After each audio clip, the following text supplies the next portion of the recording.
Evening, ladies and gentlemen. My name's Craig. Hi, Craig.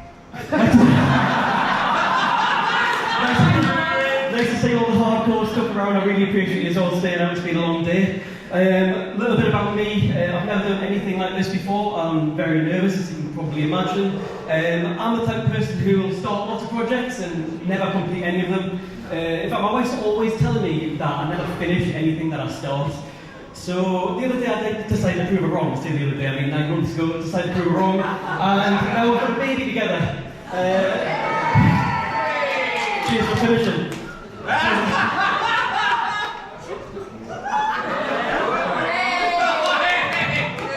So now that I'm a daddy, and yes, I do like to refer to myself as daddy, I feel like it's only fair that I'll try out a few of my dad jokes, little Geordie dad jokes, if that's alright. So, first Geordie dad joke: what's the difference between a kangaroo and a kangaroo?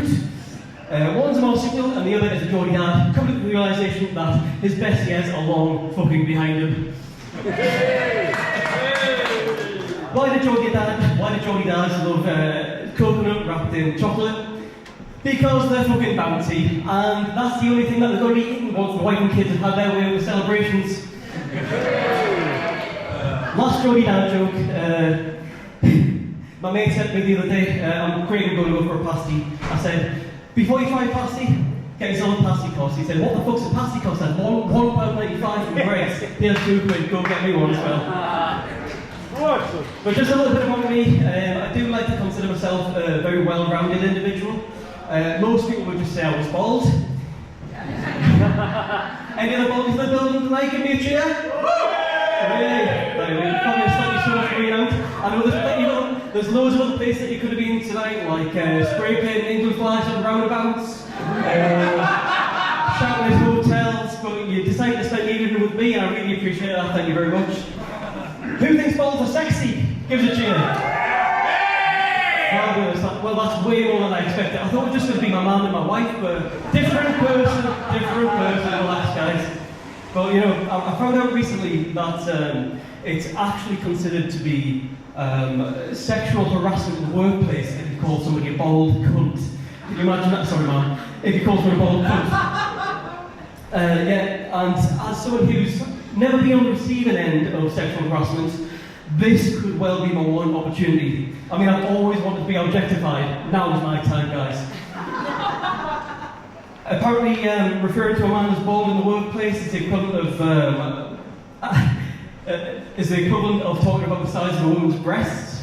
And I got myself measured. It turns out I'm actually 36 double G. It's no wonder that my boss is always saying that I look like a right tit. So, a little bit more about me. Obviously I'm bald. I haven't always been bald. I first started going bald not long after I met my wife. Not because of stress or genetics or nothing like that, no. It's because she gives me a nice little pat on my head every time I make her come. Funny enough, these last 9 months, since we had a little boy, my hair's been going back at a rate of knots. I have to shave it twice a day. Have you ever seen the film The Santa Claus with Tim Allen? It's like that when he's shaving his head, it's like...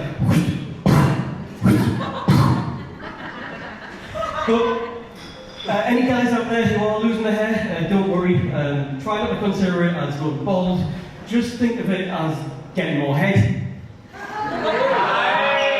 And speaking of getting more head, we're all here for one reason tonight and one reason alone, guys, and that's to raise some vital funds for charity. The charity that I'm supporting tonight is called the Hair Loss Acceptance Trust. That's HAT, HAT for short. Give us a cheer, guys, if you support HAT. So HAT are a fantastic charity, really close to my heart. What they do is they find local, down on the local bald men, baldies in denial, usually outside of the town centre Wetherspoons at 6 in the morning. They clean them up, they bring them in, give them a good clean, give them a shave, help them find a vocation, like a bouncer, a taxi driver, or a football referee, and they try and find the forever homes. And here's what your vital funds are going to be doing for HAT tonight. So for just £3, you can make sure that Kevin never has to choose between food and Factor 50 ever again. For a one-off £10 donation, you can fund a crisis intervention for any man caught trying out a comb over. And for £20 a month, you can adopt your own baldy. You'll get quality updates like Graham has finally learned to accept his own reflection. Dave's left the house for the first time in 6 months without wearing a hat. And Norton's finally stopped trying to glue pubes to his head. But you know what, the trust has really helped me find my pride in who I am. I'm really proud to be a bald man. I think we should have Bald Pride Month. I mean, everyone else has got a Bald Pride, but everyone else has got a Pride Month, we should have one as well. We need to celebrate everything that makes bald blokes beautiful, like a nice beard. We're easy to draw. We are a portrait artists, wet, green, glazed gentlemen. We all fucking look the same, which is fantastic if I want to get out of a social situation. I'm pretty sure half of us are thinking tonight, wasn't he on an hour ago in a wheelchair? Because I am really proud of being a bald man, I think it's time that we all stepped up. Maybe tonight we have our first ever Bald Pride March. Just picture it outside in Times Square. We can all the baldies, all the bald allies, bald adjacents, trans balds, everyone in bald spectrum can come outside. Maybe take the tops off, put some right side thread on, sing I'm Too Sexy, get the lube out, see where things go, show things like we're loud, we're proud, we're fully disendowed. Anyways guys, that's all we